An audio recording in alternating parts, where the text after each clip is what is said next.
On your screen, you most likely see the most perfect recreation of an ancient Greek temple column, probably from about 250 AD. The detail in this model is so exquisite, I now believe CG Cookie, Blender Guru, and the Blender Foundation are all calling it quits.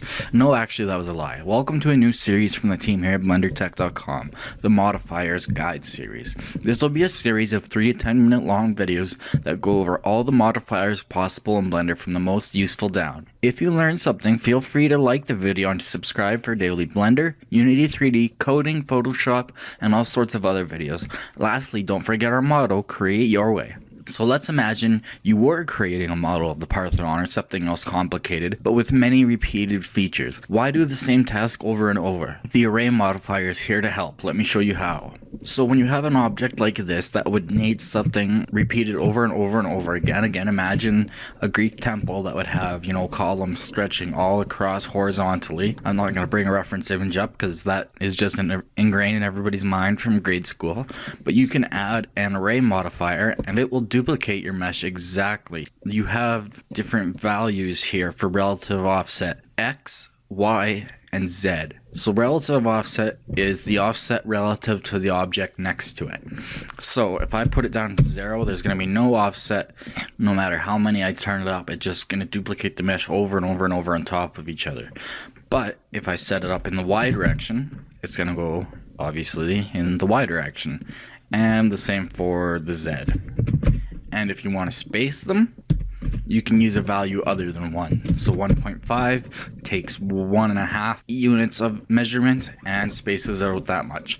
Now, constant offset, on the other hand, that is a constant amount that each one is offset relative to the origin point of each one. So if you set it against 1, it's harder to explain, but basically we have 13 repetitions of the model that are constantly offset 1 unit apart from each origin. So at the end, you're actually 13 units away from the original. If I duplicate it and move it along the X -1 and then delete the modifier and then move it along the Y 13 units, you'll see that it's lined up, I guess, -1. Because of the original. So that's how that works.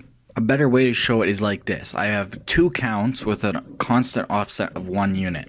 So it is currently, as you can see from the grid, 1 Blender unit constantly apart from the origin point. And if I go up to 3, that's just a constant offset.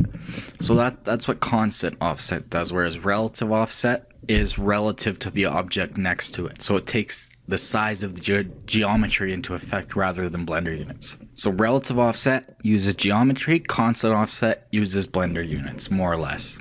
The merge option, what that does, you can see there's a minor difference here. If any vertices are exactly overlapping when you make an array, it will merge them together so that you don't have to remove doubles. Object offset lets you choose a second object that you can offset it from. So you can see it's offset 1 radius of this column towards column box bottom. It's going down slightly.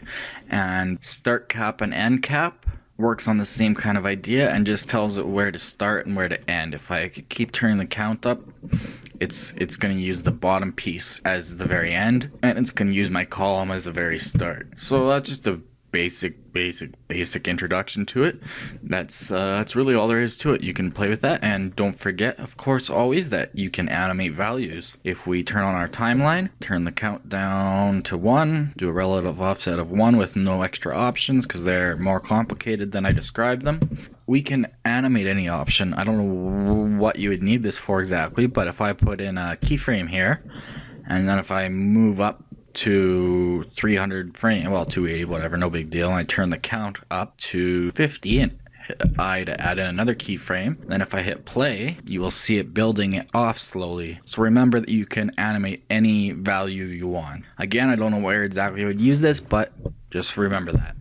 So yeah, that's really all for now. I want to make these nice and quick. Thanks for watching from the team here at BlenderTech.com. If you enjoyed this video and learned something, please like and don't forget to subscribe for more videos. We're also now on Twitter, that's at Blender_Tech, and Facebook at Facebook.com/BlenderTech page, all one word.